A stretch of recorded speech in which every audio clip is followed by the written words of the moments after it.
তুরস্কে শক্তিশালী ভূমিকম্পের আঘাত, ধসে পড়েছে বহু ভবন।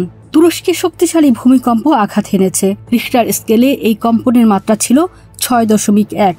তুরস্কের বৃহত্তম শহর ইস্তাম্বুলের নিকটবর্তী বালিকেশির প্রদেশে আঘাত হানা এই ভূমিকম্পে অন্তত একজন নিহত হয়েছেন।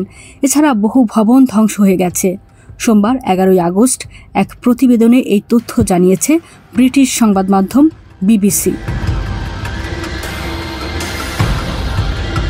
সংবাদ মাধ্যমটি বলছে, রোববার স্থানীয় সময় সন্ধ্যায় তুরস্কের উত্তর পশ্চিমাঞ্চলীয় বালিকেশির প্রদেশে ৬.১ মাত্রার ভূমিকম্পে এক বৃদ্ধা নিহত হয়েছেন এবং বহু ভবন ধসে পড়েছে। তুরস্কের স্বরাষ্ট্রমন্ত্রী আলী ইয়ের লিকায়া জানান, সিন্দিরগি শহরে ধ্বংসস্তূপ থেকে ৮১ বছর বয়সী এক নারীকে জীবিত উদ্ধার করা হলেও কিছুক্ষণ পর তিনি মারা যান। ভূমিকম্পের কেন্দ্র ছিল এই শহরেই। তিনি আরও জানান, কমপক্ষে ১৬টি ভবন ধসে পড়েছে এবং অন্তত ২৯ জন আহত হয়েছেন। তুরস্কের দুর্যোগ ব্যবস্থাপনা সংস্থা জানায়, স্থানীয় সময় সন্ধ্যা ৭:৫৩ ভূমিকম্পটি আঘাত হানে, যা ইস্তাম্বুল পর্যন্ত অনুভূত হয়। বিবিসি বলছে, তুরস্ক ৩টি প্রধান টেকটনিক প্লেটের সংযোগ স্থলে অবস্থিত হওয়ায় দেশটিতে প্রায় ভূমিকম্প হয়ে থাকে। ২০২৩ সালের ফেব্রুয়ারিতে দক্ষিণ পূর্বাঞ্চলে ৭.৮ মাত্রার ভয়াবহ ভূমিকম্পে তুরস্কে ৫০,০০০-এরও বেশি এবং পার্শ্ববর্তী সিরিয়ায় আরও ৫,০০০ মানুষ নিহত হয়।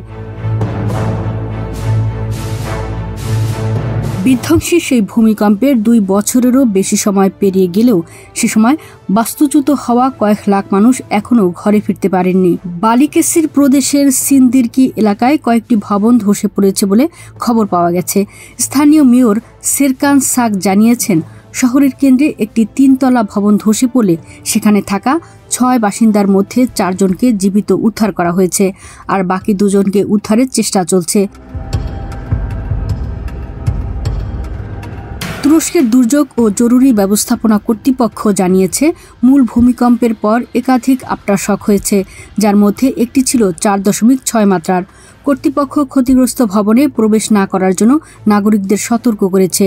স্বরাষ্ট্রমন্ত্রী জানান, উদ্ধার অভিযান শেষ হয়েছে এবং আর কোনো গুরুতর ক্ষতি বা হতাহতের খবর নেই।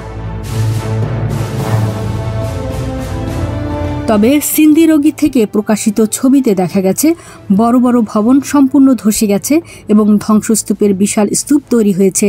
তুরস্কের প্রেসিডেন্ট রিসেপ তাইয়েপ এরদোয়ান এক বিবৃতিতে ক্ষতিগ্রস্তদের দ্রুত সুস্থতা কামনা করে বলেন, উদ্ধার কার্যক্রম নিবিড়ভাবে পর্যবেক্ষণ করা হচ্ছে। তিনি সোশ্যাল মিডিয়া প্ল্যাটফর্ম এক্সে লিখেন, আল্লাহ আমাদের দেশকে সব ধরনের দুর্যোগ থেকে রক্ষা করুন। প্রতিবেদনে মিতু রুকাইয়া, কণ্ঠে সুমনা সোমা, ওয়ার্ল্ড ভিউজ।